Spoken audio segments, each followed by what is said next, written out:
What's your thoughts on government cover-ups or covert societies attempting to control humanity? Do you believe in ancient astronauts, intergalactic communication, or extraterrestrial visitations? Ever had an experience with disembodied spirits or the paranormal universe?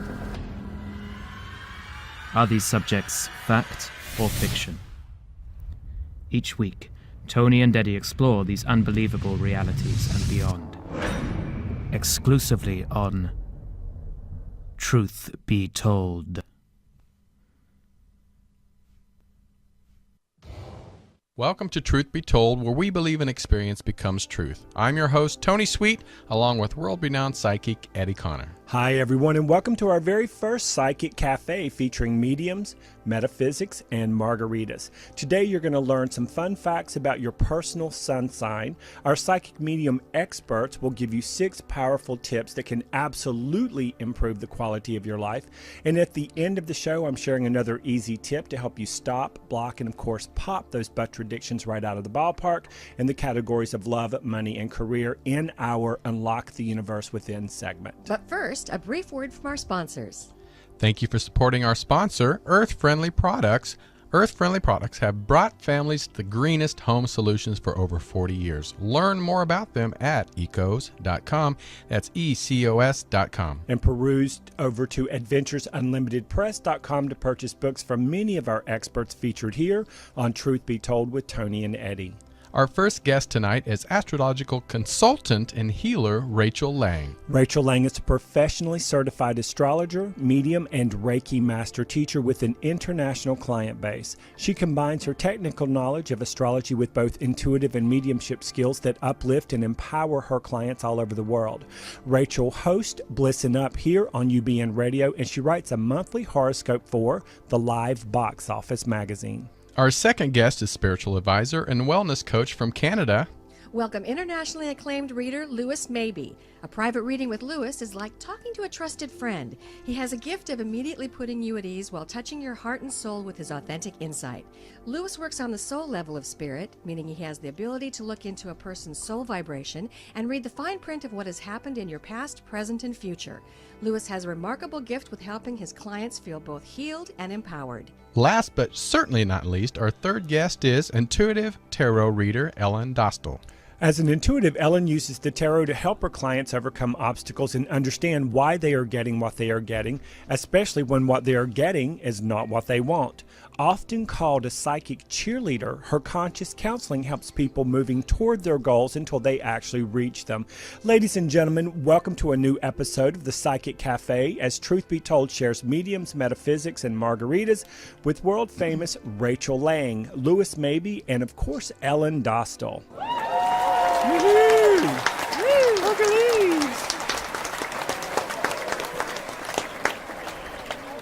Tony, what's your sun sign? It's Horus Sagittarius. That was Horsatarius. Horsatarius. So what I couldn't remember what she said. So one of the things we're going to talk about today, literally, we want Rachel to do the jump-off point, is first of all, I want to find out who and what all of your signs are at the table. I want to ask you that question first before she tells us anything about it. Okay. Mm-hmm. So look at her. Mm-hmm. So you're a Sagittarius. I'm a Sagittarius, yes. Okay. And what in one sentence, what is it you think a Sagittarius is? From what I've been told, that I'm an adventurer and a seeker of truth and spirituality. Absolutely, I would totally agree with that. Okay. You got lucky.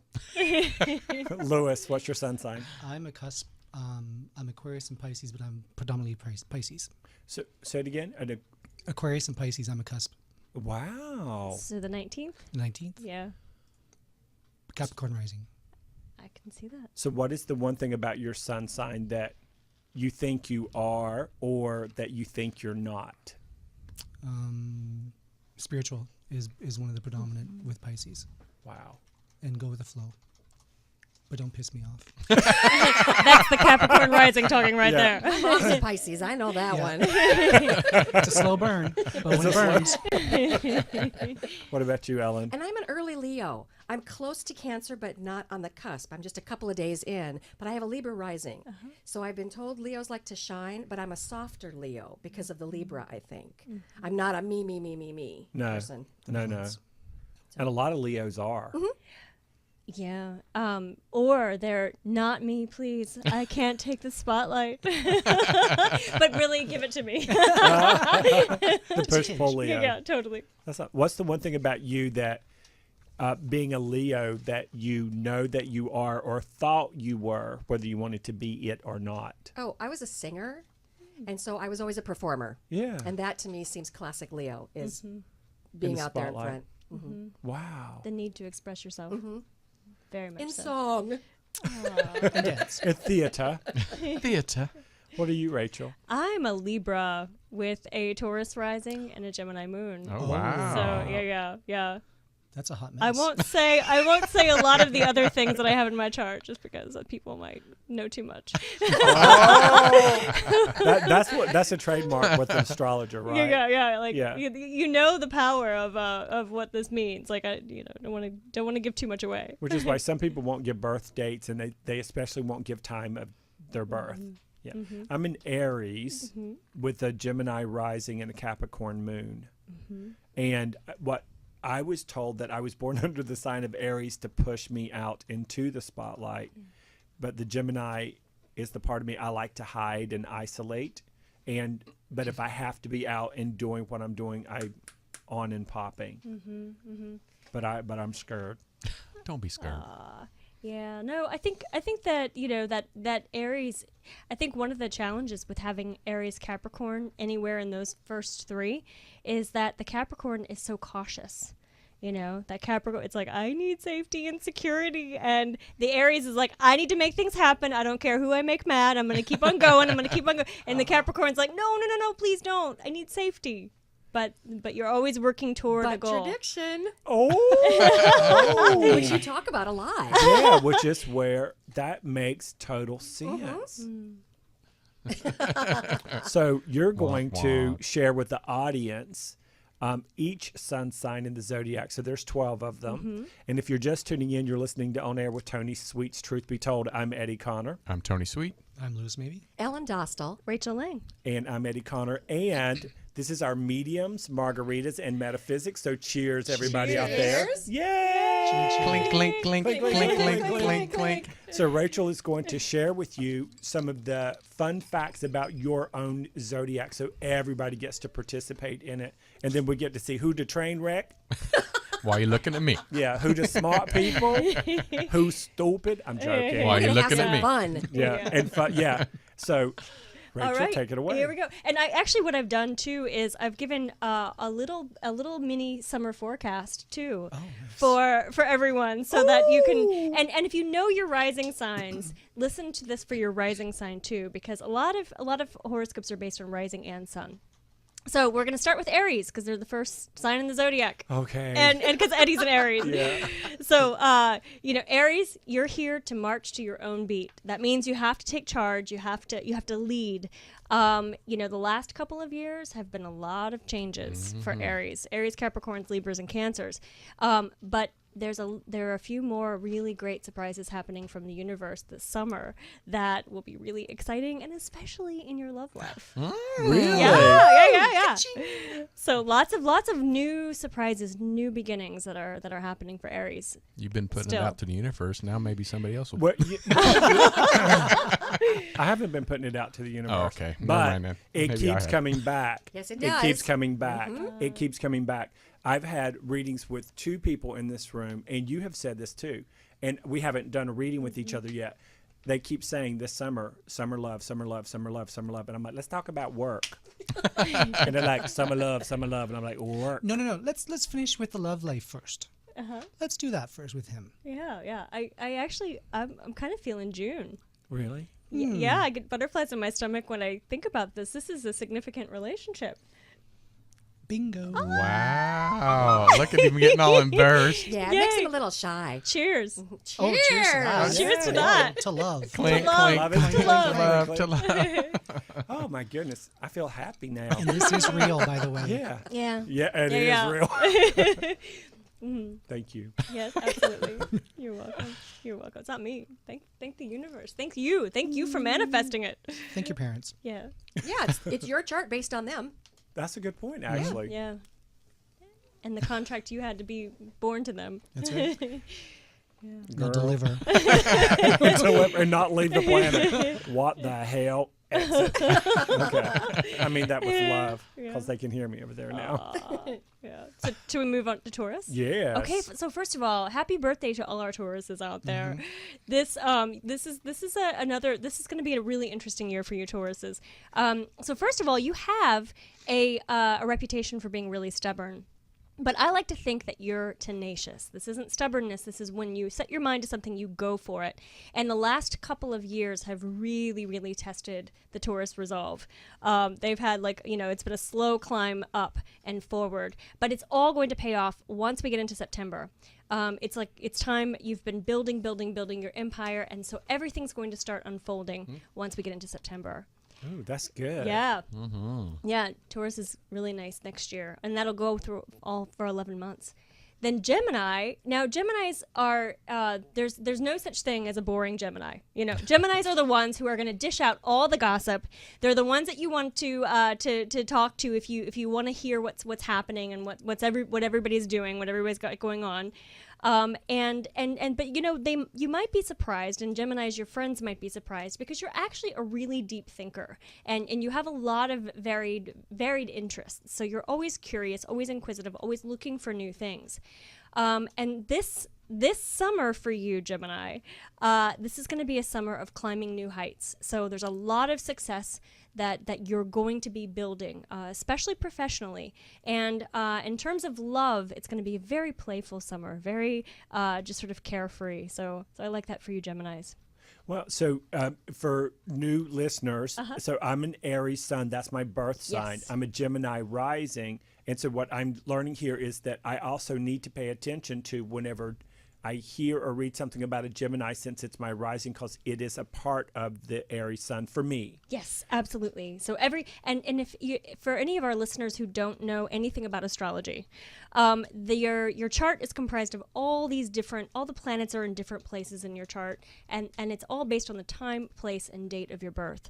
And the rising sign is literally where the sun was, or what sign was on the eastern horizon at the time of your birth. So that's all determined by the time. Wow. Time, date, and place. That is fascinating. Yeah. And you can look it up. I mean, you can go online and look it up, or you could chat your information, and I'll do your chart here and type it out for you, so you can find out what your rising sign is. Wonderful. Yeah. Okay. Yeah. Cancer, you're not a Cancer. What am I looking at you for? You're a Leo. Close to the edge. Close to the edge, yeah. So Leo, or Cancer rather. So Cancers, you've been tested and tried. You've been challenged a lot the last couple of years. But I like to think about you in terms of a diamond. A diamond, once it gets pressure, it gets heat, it gets tension, and then it becomes more brilliant. It shines, it sparkles, and that's kind of the process that you've been in. And you're really going to start seeing some of that pay off once we get into September, once Jupiter moves into Virgo. And there's a lot that's shifting and changing in your home life as well. So there might be a big move coming up, or some kind of rehab of a home, big changes there.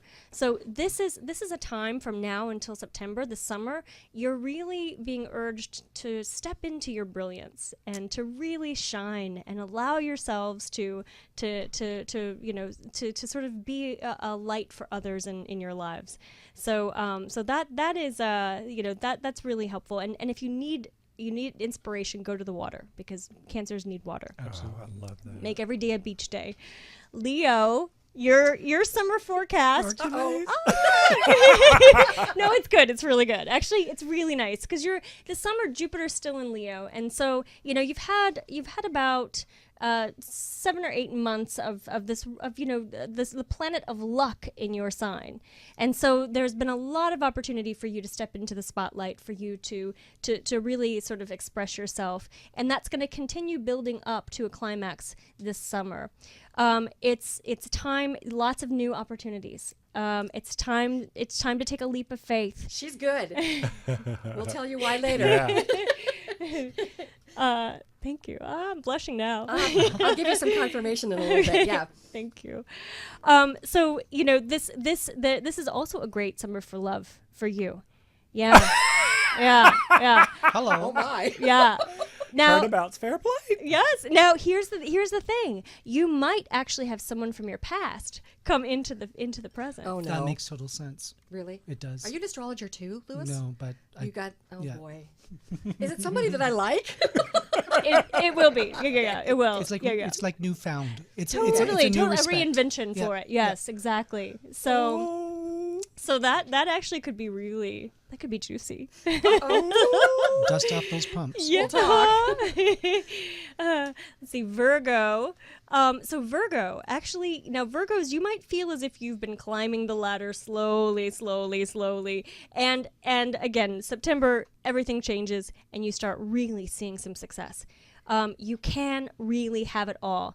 Now, one of the things that Virgos run into, one of the challenges that they run into, is that their imaginations tend to slide into worry and tend to slide into fear. And that is a great big magnet. It is like, it's a huge attractor. And so, I really encourage all of you Virgos listening to use your powers of imagination for manifestation and manifest those positive things. So then we have Libras, and Libras this past couple of years has been like a big, huge roller coaster ride for you. You've been up and down and all around, and especially in terms of relationships. And so this summer, it's time for you to, and Libras are relationship oriented. They're at their best when they're in partnerships. Mm-hmm. And so it's really time, Libras, for you to assert yourselves and to set boundaries, to say no when you mean no, yes when you mean yes, and I don't include myself in this, but for all of you other Libras listening, this is this summer you could actually settle into something really sweet in love and relationships, but it's going to require you putting you first. Ooh, yeah, that's a good lesson. Yeah, Absolutely. Then Scorpio. I feel bad for our Scorpios. Oh. It's been all work and no play for Scorpios for a couple of years. And so this summer, it's time for Scorpios to get out, change up your routine, travel if you can, take an adventure and make it magical. But it's also, so I say this, and I have one small condition. Really conserve your resources. There are big, big commitments coming up for you Scorpios, including proposals, new babies, maybe house purchases or major car purchases. So big, exciting things happening for Scorpios next year. And so this is a time to really sort of think about things in the long term. Can you say those dates for Sure. the Scorpios because some people may not know what they are? Oh, sure. Yeah, absolutely. Because that's Scorpio's big. Like that's a big transition. That yes, that's so if you're born from October 23rd to November 22nd, that's our Scorpios. Yeah. Thank you for reminding me that. Yeah. It just went That is boing. big. Yeah, that's big. That means there's a Scorpio listening who needs to know I that. Yes. that's Yeah. because I'm like yeah. cool, and also I'm like, oh, you better. Yeah. So- Or if you have a Scorpio rising. That's right. And again, if you need that, you can always. Rachel, Text me. I want before you Yeah. get going, I want to ask a question because we Sure. have a lot of people in the chat room Yeah, right yeah, now. John wants to know, how much does your moon sign influence your daily life? That's a great question. So the moon is technically where the moon is at the time of your birth. And the moon changes signs every about 3 days, and so your moon is always changing. Moon regulates some of the subconscious processes. So what do you need? What drives you? What motivates you? Where do you get your nurturing? Where is your go-to comfort zone? And so the moon operates really beneath the surface. So in terms of day-to-day life, your sun and your rising are going to be more of what you notice on the surface and what other people notice. The moon is more what drives you. So it's your greatest needs. It's like your emotional ego. Exactly.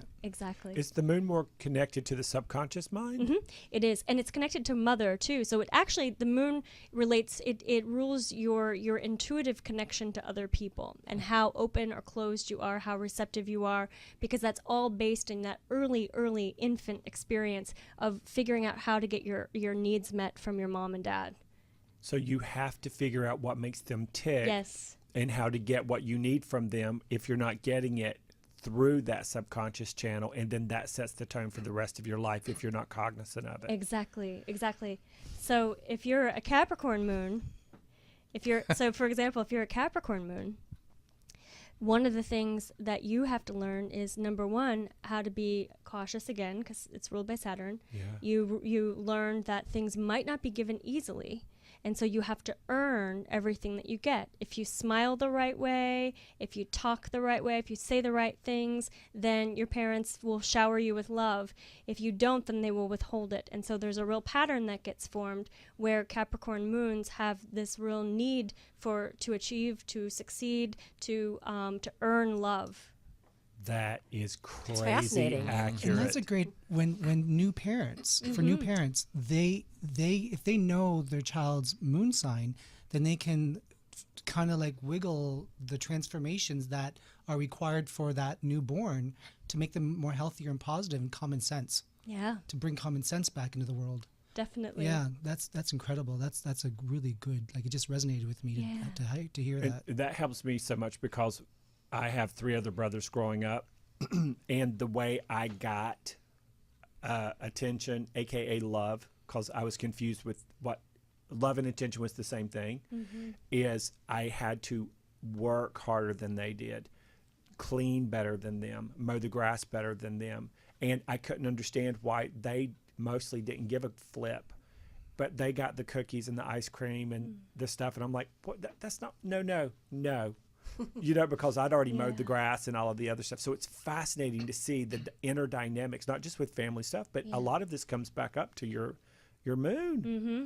This is crazy good, A lot. Rachel. Yeah. Okay. That was a great question. Thank you. Yeah, it was a really good question. So should I go to Sagittarius? Yes, please. Yes. Horitarius. Turn that towards you, Tony. Actually, Tony, speaking of whoring. Give me some. Our fire signs this summer, Oh. all of them, Sagittarius, Leo, and Aries, all have a lot. Like Venus is going to be in Leo, and then it's going to be moving retrograde, which is a lot of stuff from the past, closing old chapters. But it's this is a really, really nice time for our fire signs in terms of relationships and love. Yeah. Yes. So as you already stated, Sagittarius have a need. That's Tony. Well, real quick, I'm also streaming on Periscope. Oh, fun. So somebody just said hello from London. Oh, wow. Hi, That's London. great. Awesome. Oh, that's so cool. So anyway, go ahead. Great, thank you. Sagittarius. So Sagittarius, one of the things that I love about Sagittarians is their ability not just to adventure in our world, but in other dimensions as well. And so this summer is going to really take you, and actually all of next year, because we've got Neptune in Pisces, we've got Jupiter in Virgo. They're going to be squaring your sun at some point, and so there's a lot of like exploring other dimensions, a lot of tapping into your intuition. And so in addition to love, it's a very creative time. It's a very prolific time. It's a time to develop your intuition and your gifts. That's great. Yeah. I like hearing that. Yeah.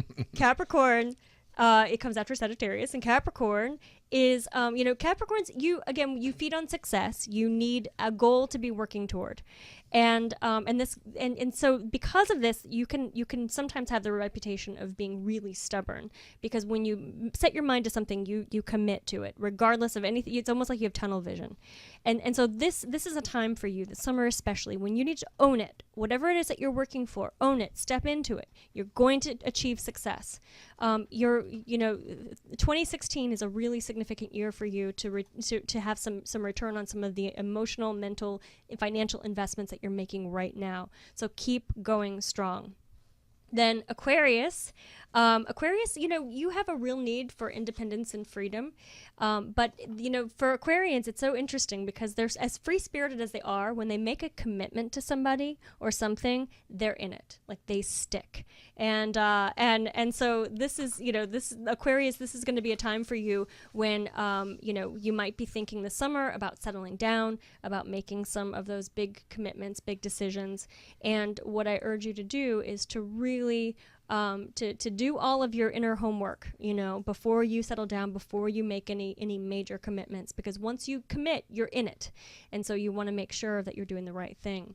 The other thing is, Aquarians, you need to shake up the routine a little bit. Things are getting kind of stale. Things are getting kind of boring. It's time to get out. It's time to have some adventure. If you're in a relationship, make some spontaneous getaways this summer. That's going to be really important for you. Then Pisces. Pisces. That's what a Pisces looks yes, like right there. Right there.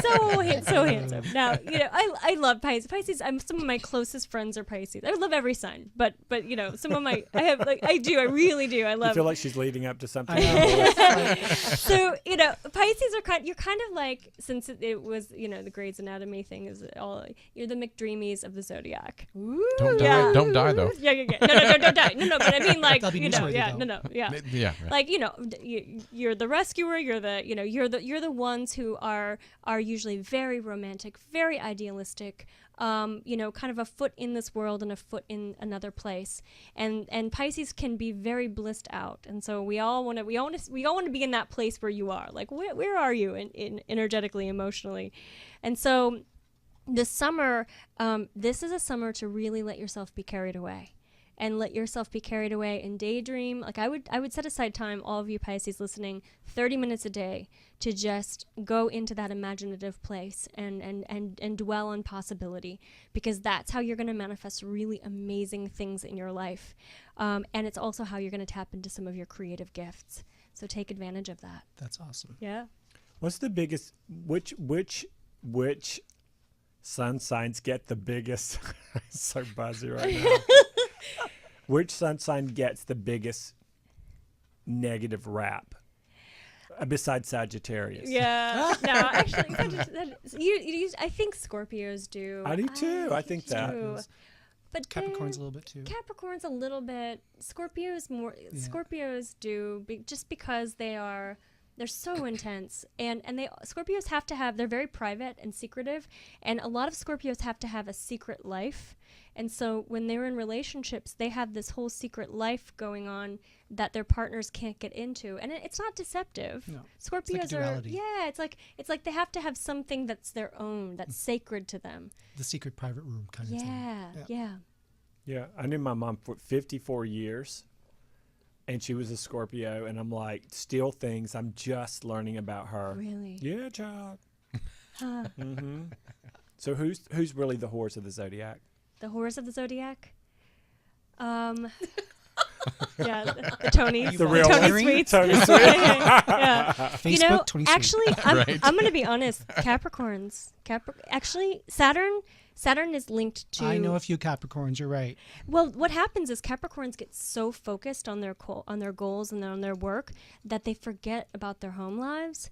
And so they have they're the stereotypical, sleeping with the secretary, or plus they're an earth sign. Earth signs are very sensual. Our Tauruses, our Virgos, and our Capricorns have real sensual and sexual needs. So Aries do too, especially Aries, Mars, and actually really Mars in your birth chart determines your sexual appetite and veracity or lack thereof. So is my Capricorn moon trying to move me toward more sexuality, but I'm not going there? So I'm sort of a whore wannabe. Yeah, or you're attracting whores into your life, probably. Oh yeah, baby. Might be. And then no, I'm not ready. Yeah. Put away the whip. Whip. Put down the ice cream and come over here. Yeah. So if you're just tuning in, you're listening to On Air with Tony Sweet. I'm Eddie Connor. I'm Tony Sweet. I'm Lewis Mabee. Ellen Dostal. Rachel A. And you're listening to our segment called The Psychic Cafe, and this is all about mediums, metaphysics, and Margaritas. Cheers. And I can feel the momentum, can't you? I'm sort of going down a slippy slope as far as my margarita goes. But the content is like dun da da dun, dun da da dun, dun da dun. So first of all, I want to ask you, Rachel, how did you get so hooked in to the psychology of astrology? Oh, that was a good question. That is a good question. Wow. That's a really good question. Lord. I think, honestly, Drink more often. Yeah. The margarita's working for him. No, actually, I think when you start studying astrology, you realize very quickly that it's not just these planets that are doing things to you. You realize that they're just symbols. That once you learn how to read them, you learn about yourself. And so I think, honestly, it's just that I'm so curious about human behavior and how we relate to one another and how we are made up of all these like beliefs and ideas and limitations and dreams. And so I just started to just try to put the two together. Like, okay, if we have these symbols, how does that relate to what's happening in my brain? I have a question. How does compatibility work between signs?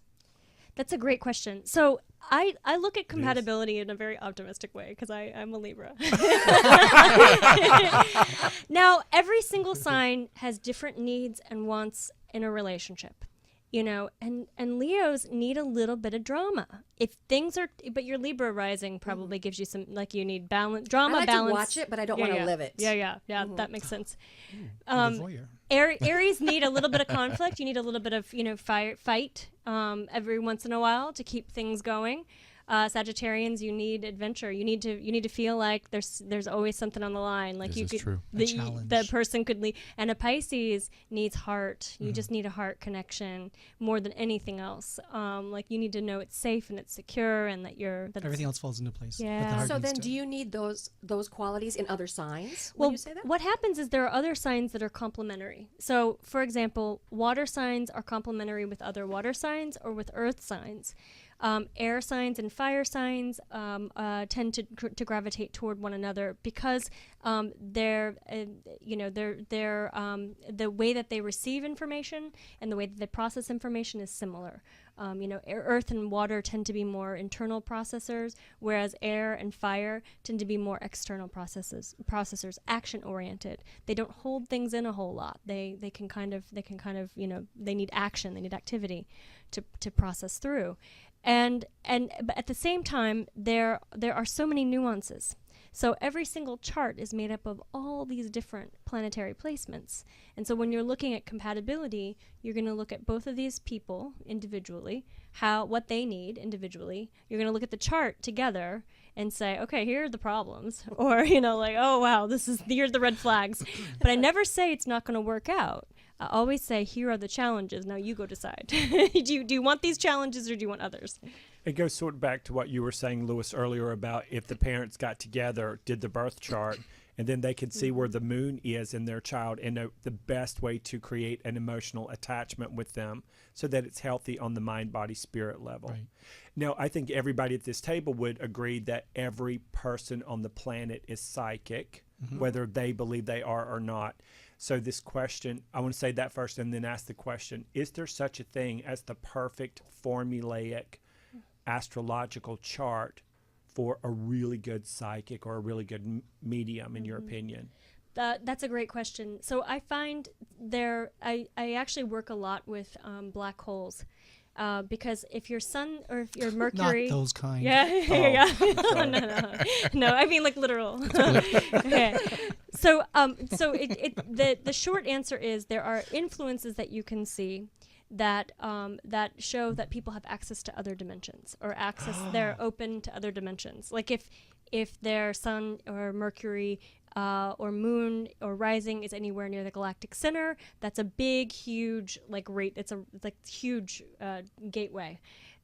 Or if they have a lot of Gemini, then they're the communicators. So a lot of mediums have Gemini in their chart. Because they're curious and they like gossip and they're like, what's who are you? Cancers, Pisces are and Scorpios are very intuitive, but more they feel things. Like you get information. Empathic. Yes, totally. Sometimes so much that you can't figure out what's yours and what's others. Oh, yeah. Yeah. You tried? Yeah. But everyone's different, and for a Leo.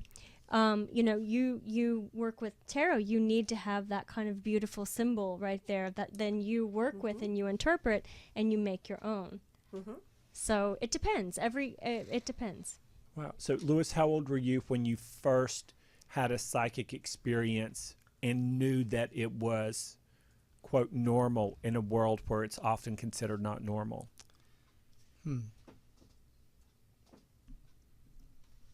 I think it was about, well, like some of you know already. There was this spirit that came and sat on my bed when I was about 3, and she kind of told me what was going to be going on in my life with career and that sort of thing. But I think it was around 8 or 9 when it started to connect that what I was seeing or what I was feeling or doing or just having the vision was different than others.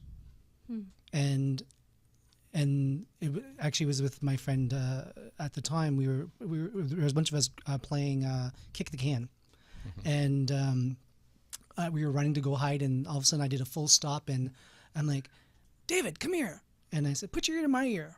Can you hear them? Can you hear the voices? And he's like, no. And then he kind of went home. But that was the first time that it was like, okay, maybe I should start paying attention a little bit more. So I think it was about 8 or 9 when it kind of just started to sink in. Wow. My first one was on a school bus when I was in the 1st or 2nd grade, and it was the first time I went out into the world by myself because I was always with my brothers, knuckleheads, and my mom and daddy. And I was on a school bus, and they were building a new road. So they'd pushed all this dirt over the weekend, and this was like a Monday. And so it's about as high as this building, but it was just all pushed dirt. And so here comes the school bus trying to get across packed dirt with no road. And I was looking out the window and looking down, and our bus driver was a woman. It was and the rest of us were kids. There weren't many, and nobody was talking. You didn't talk on the school bus in the 60s. You know, it was very strict. And so I heard a man's voice say, leave school after lunch today. And I looked around on the bus to see where he was, and there was no man on the bus. And the only men that were there were on the other side of the ravine going like this, scared to death something was going to happen to our bus driver because she was just trying to get us across safely. And then I forgot about it, and I was still looking down the ravine, and then the voice comes back again the second time, and it says very strong, like it was coming through me this time. It was not sweet, but it was not mean. It wasn't a question. It was, this is what you're going to do. A statement. Leave school after lunch today. And in my mind, I went, okay. So after lunch, I pretended I was sick. My mom came and got me, which was a big deal because she's going to miss now 30 minutes of work. And you need every hour you can on that payday. She quickly took me to my grandma's house. So I'm psychic, my mom's psychic, and her mom is psychic. And that's the grandmother she took me to. And she put me outside under these 2 big oak trees. And now I'm snapping peas under the oak trees and just talking to the trees and stuff. And I heard the back door slam.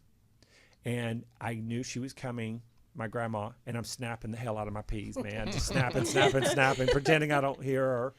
And she comes up to me. She puts her hands on her hip. She said, what bus do you take to school in the morning? What's your number? And I told her. She said, I knew you weren't sick. Your bus just fell off a cliff. And she turned around and marched right back in the house, never said another word about it, didn't say a word to my mama, didn't say another word to me.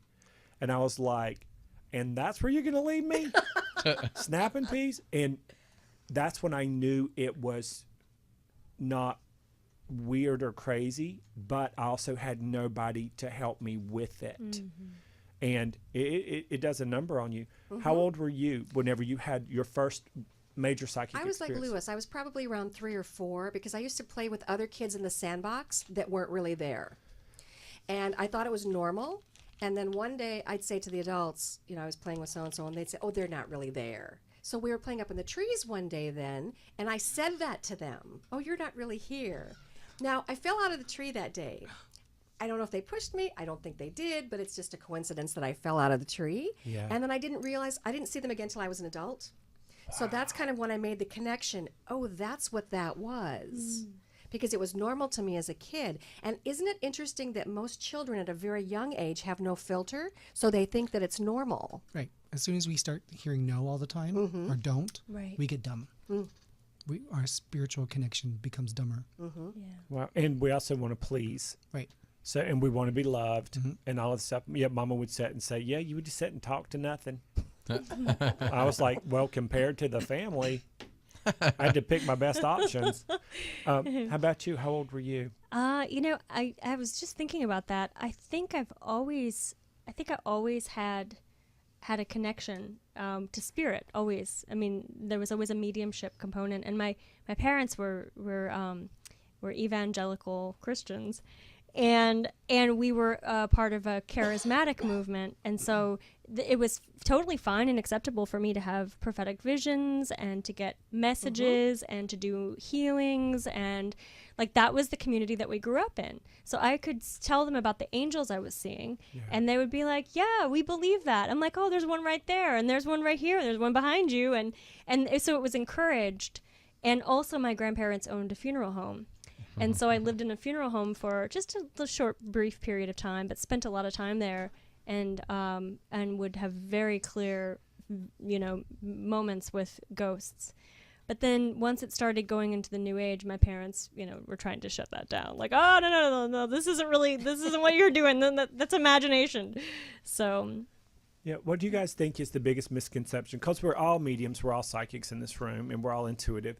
And people who don't practice their intuition or who aren't aware of their personal intuition, they have a tendency, as soon as they find out you're psychic, to say stuff like, oh, what am I thinking?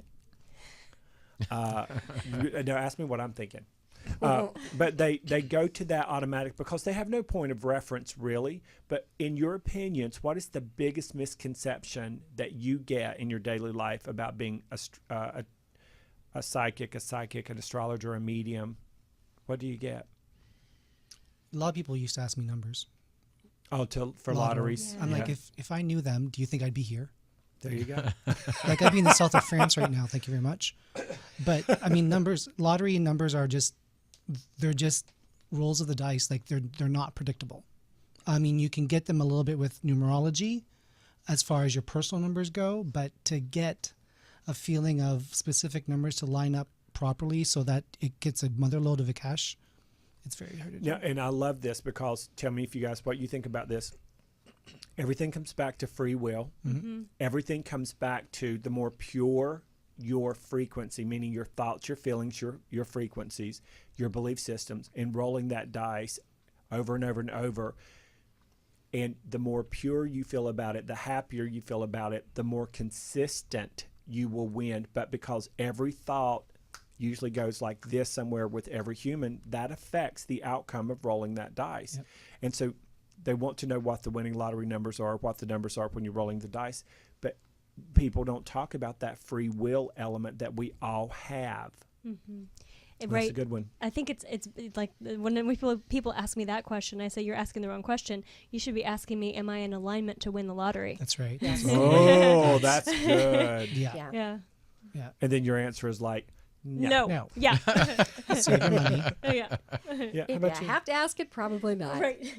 I don't usually get skeptics because my energy, what I tend to attract is people that are ready for help, that are looking for assistance. So I don't really much anymore get people that ask me too many bizarre questions. What I do get sometimes, though, when I do a party or a home group of people is the people that don't really want to sit down because they're afraid I'm going to tell them something bad. Yeah.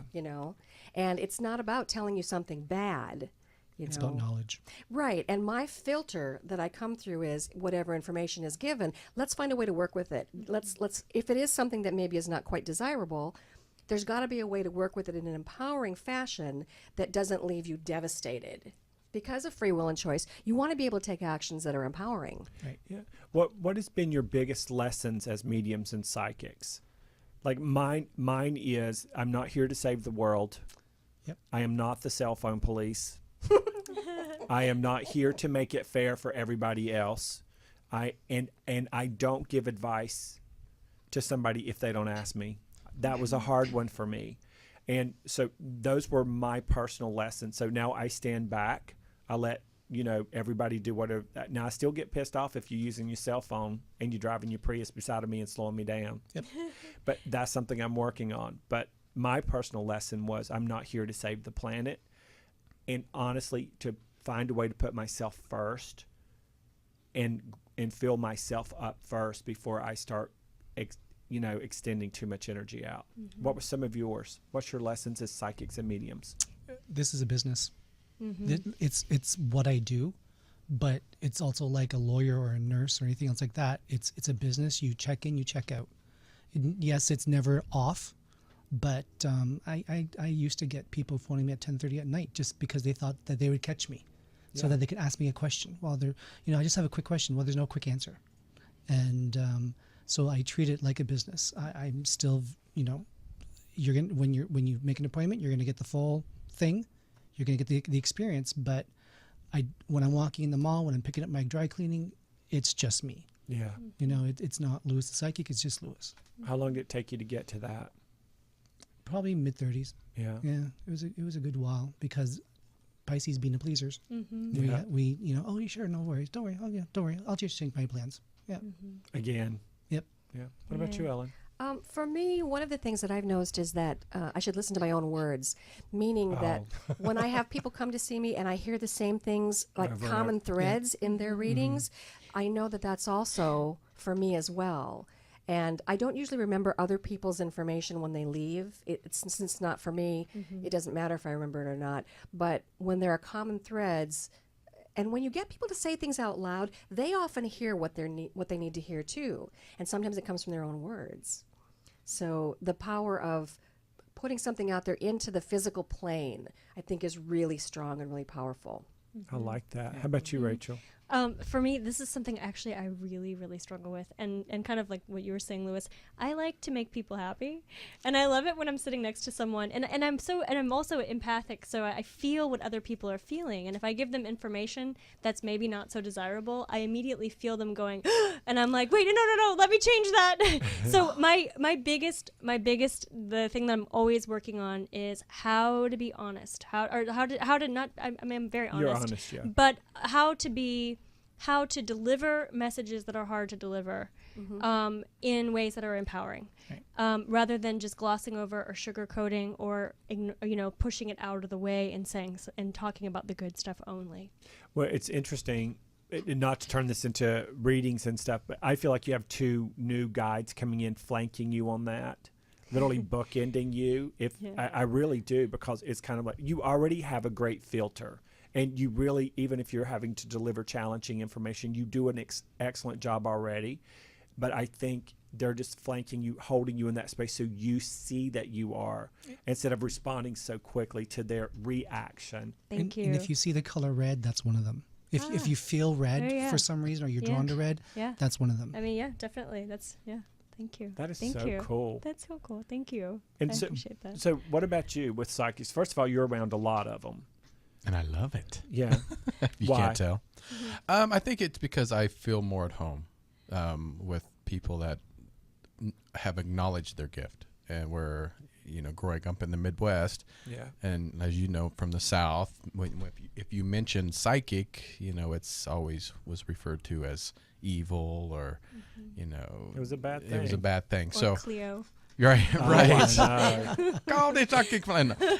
But I mean, I knew as a young kid, I like I said, when I was a kid, I used to see a ghost. I used to see a man. I used to feel. I was very, very sensitive. So I knew I had a huge connection to spirit, but I didn't know what it was. It was almost like being gay. You didn't know what it was. So for me, it took years and years and years until I met you, when I first heard the word empath. And then I was like, oh my God, that makes sense to me, because I would be around people. I would get depressed. I would isolate myself from being around people, because I'm like, why? I mean, I like people, but I don't like being around a group of people.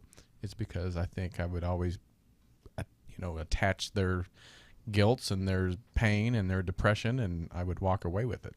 So for me, I find it more relaxing around people that are just free about their gifts. So how do we all feel about life purpose? Meaning, I know this is an extension of my life purpose, and I would have said it is my life purpose, and it is. I can feel it changing. And there's a part of me that wants to hold on to the old way that I've been doing my, quote, life purpose as a psychic and medium for many 20-some years now. So with purpose, life purpose, direction, first of all, do you each have a sense of what you feel your purpose is? Yep. For me, well, I feel like my purpose is like multi-layered, right? Like and it's always, it's a constant, like it's an evolutionary process. But ever since I was a child, my biggest purpose was to help people connect to their own divinity, to the part of them that connects to the divine. Yeah. And within that is inspiration, is motivation, is pure love. You know, I can be love for someone in right there when we're in a session together, or even in conversation, and then that helps them get in touch with whatever the divine is to them. And where do you think it's taking you? I think that's a great question. For me, there are things that I love my clients, and I love my work, and I am really open to however this path unfolds. I can see certain things, like I'm sure all of you can see things for your future. But really, I want to kind of be flexible with it and just stay open to however it takes shape. I like that. Do you know what yours is? I do. What I do is I help people get the information they need. And I do it not just in this area, but in my whole life. I notice in my jobs and with friends and with family, I connect people to the information they need.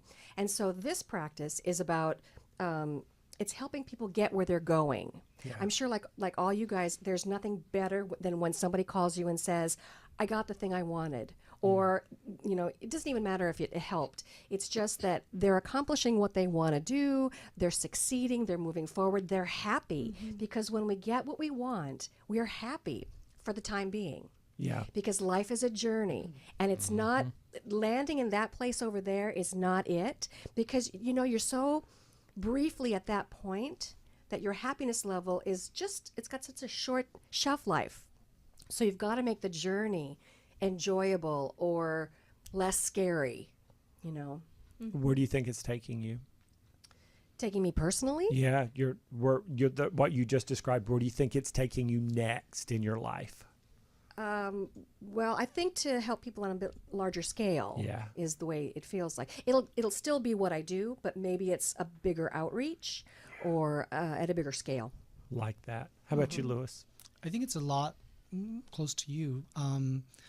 I don't necessarily. I set the intention, I set the goal, and then I let it go, because I'd rather focus on the journey with the happiness, pointing out the dailies of life and living that fully. Because going back to the whole past or the last life kind of thing, I know this is my last life, so this is all wrap up for me. This is all about checking off all the boxes, making sure everything, the T's are crossed, the I's are dotted.